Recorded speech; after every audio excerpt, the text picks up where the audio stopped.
arrefecimento global. Um tema que pode parecer pouco próprio nestas alturas. Na verdade, foi ao estudar o arrefecimento global que se descobriu que as atividades humanas têm impacto evidente nas condições climáticas.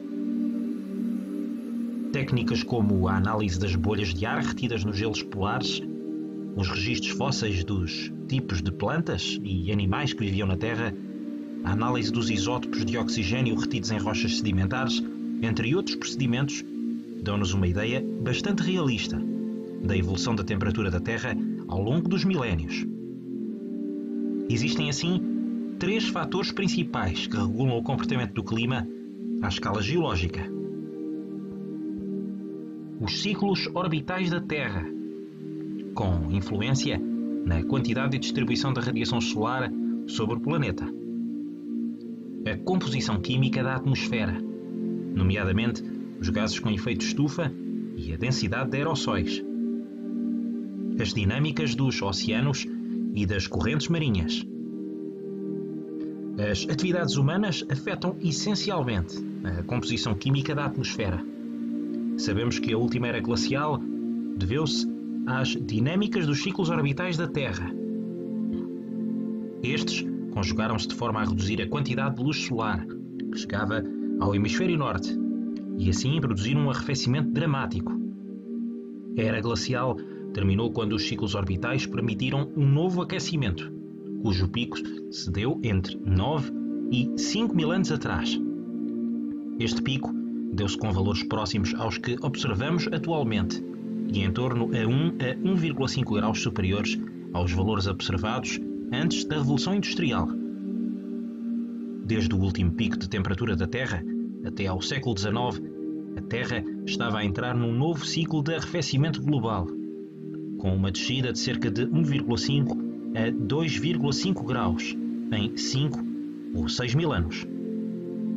Essa descida tem a ver com um novo ciclo orbital menos quente, conjugado com a atividade vulcânica intensa observada nesse período e que lançou muitos aerossóis que ajudaram a bloquear a luz do Sol.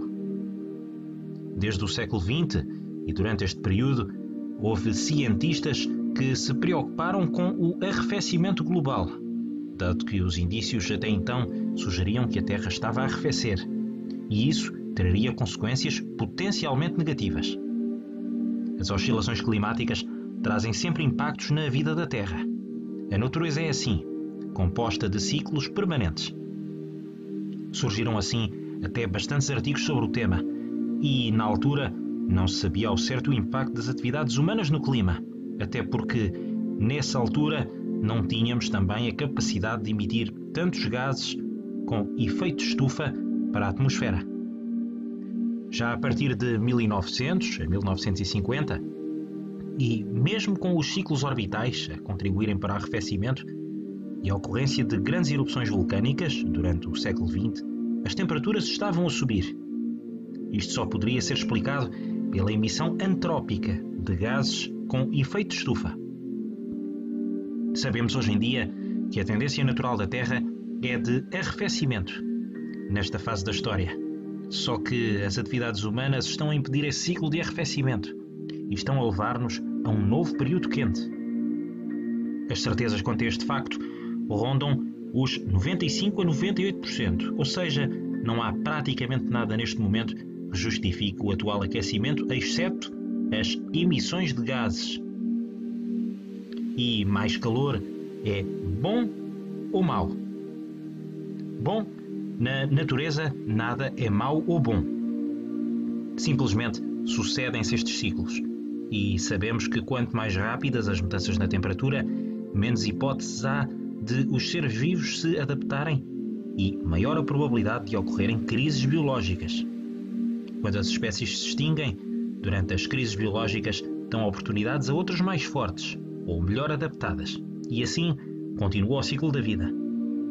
Se o ritmo atual de mudanças climáticas continuar, teremos efeitos, uns mais agradáveis e outros mais desagradáveis, mas interessa e está nas nossas mãos reduzir os impactos e a rapidez com que este ciclo se processa, de modo a dar tempo para haver alguma adaptação.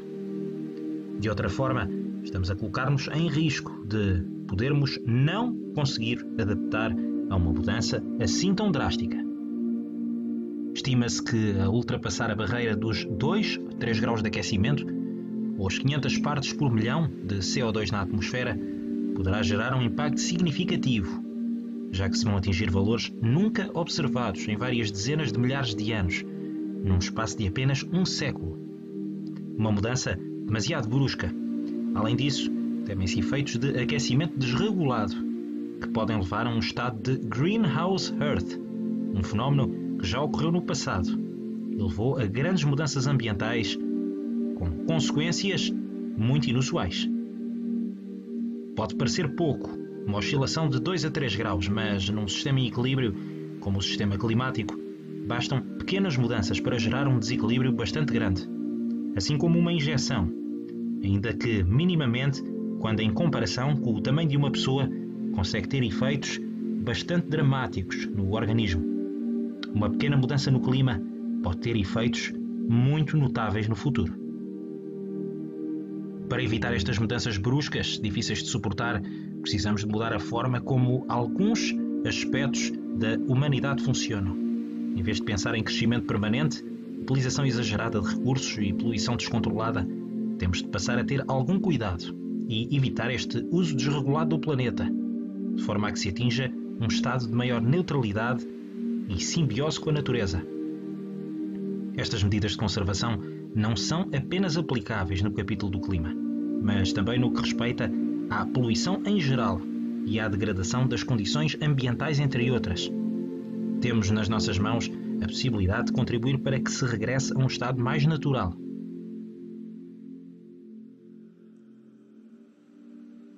Sigam esta e outras informações em permanência nas nossas redes sociais e no nosso site em bestweather.org.